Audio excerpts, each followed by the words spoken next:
Hi అండి, అందరికీ నమస్తే. Welcome back to my channel. ఎవరైనా మన ఛానల్ ఫస్ట్ టైం చూస్తే ప్లీజ్ సబ్స్క్రైబ్ చేసి వీడియో అనేది లైక్ చేయండి.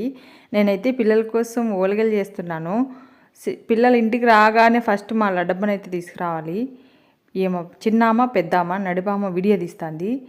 నేనైతే ఓలిగల పిండి పాగుపట్టేసి అదైతే వంటలు చేసి పక్కన పెట్టేసి, ఇంకా క్యారీలు వాళ్ళు తీసుకొని వస్తారు, కడుక్కొని కూడా రారు, ఎత్తగా చింట్లో పెట్టేస్తారు. నేనైతే బయట పెట్టేసి నీళ్ళు చల్లేసి ఇంట్లోకి వచ్చిన తర్వాత చేస్తున్నాము అమ్మ కూతురు. మా వీణ అయితే నేను చేస్తాను మమ్మీ ప్లీజ్ అంటే ఇంక నేర్చుకొని ఇలా ఆమె కూడా అని చెప్పి ఫస్ట్ ఆమెకి ప్రిపరేషన్ ఇచ్చినాను. మొత్తం అయితే రేకులు రుద్దేసి అట్లా వేస్ట్ పిండి అయితే తీసేసాము. పూర్ణం పెట్టిన తర్వాత పాగు పట్టుకుంటే మనకి చాలా టేస్ట్ బాగుంటాయి. మిగిలిన పిండి చపాతీ చేసాం. మా లడ్డమ్మ అయితే స్లేట్లో చపాతీ చేస్తుంది మీకోసమే అనమాట. ఇంక మొత్తం అయితే చేసేసాను. వీడియో చూసి లైక్ చేసి ఫుల్ వీడియో కూడా చేయండి.